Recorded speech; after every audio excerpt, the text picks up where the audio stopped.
Hey, this is Matt, and you're listening to Bluegrass Jam Along, the podcast for anyone and everyone who plays bluegrass.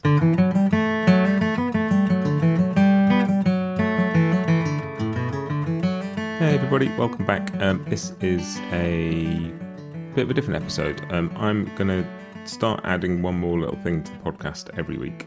Just out of curiosity, really, because there's stuff that comes up. Some stuff's come up in the interviews I've done, some stuff that I read, some stuff that people chat about in various forums online, and I thought it might be nice just to add one thing in every week that's just a little something to think about. That's not about what we play, it's not about what brand of guitar or mandolin you play, it's not about your pick or your strings, it's not about necessarily the notes you choose, it might not even be about music, but just a thing that is something to carry around in your head and have a little think about and how it applies to you. And that's it. It's not going to take long. It's going to be a few minutes once a week, just a little thing you can listen to while you're making a cup of tea or while you're walking to the bus that might just give you a little bit of food for thought about how you make music.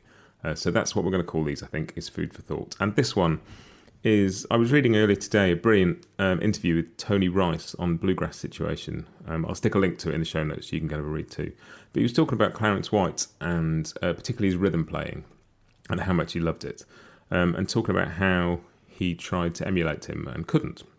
And I'll read you a little bit of it. It says, I did go through a period where I wanted to play like him and would practice that and practice that and practice that. And I think I was even into my mid-teens before I figured out I ain't going to be able to do this. And as a result of my inability to play like Clarence White, out of that came my own identity as a separate musician from Clarence White altogether. And I thought that was really cool. Like if you ask people to name a bluegrass player who just has their own style and you know it's them as soon as they start playing, Tony Rice is probably one of the people you're going to think of. But the idea that he developed a style out of trying to play like somebody else, I think that's fascinating. And one of the themes that's sort of coming out of this podcast and out of the interviews and stuff like that is this idea that there aren't just these superhuman players who are born brilliant, sounding like themselves, one-off. That everybody puts the work and everybody goes on the journey. Everybody starts off trying to sound like somebody else. And it just got me thinking about my own playing, and like sometimes I'll play something that's totally me, and that's great. And sometimes I'll play something that's totally me and think, it doesn't sound right. That doesn't sound like I want it to. And we've all, particularly I think, when you're in the journey of learning something, like most of us are here, well, not most of us, I presume, listening to this podcast, certainly not me. We're not pro players. We're not, we're not masters of our instruments.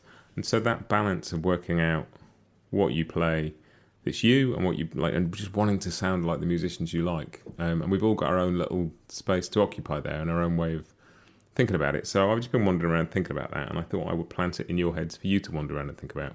I'm going to stick this on Bluegrass Jam Along Instagram and Facebook, and I'll stick links to those in the show notes. But come over and tell us what you think, what you've thought about this.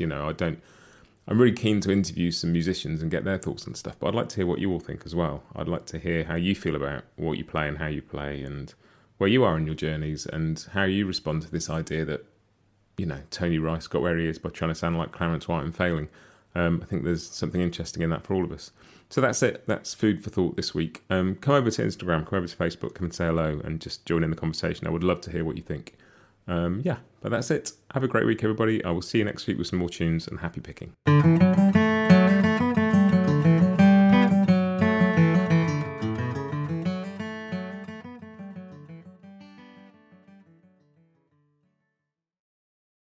Bluegrass Jam Along is proud to be sponsored by Collings Guitars and Mandolins, making some of the finest guitars and mandolins in the world since the 1970s. Visit collingsguitars.com and find out why.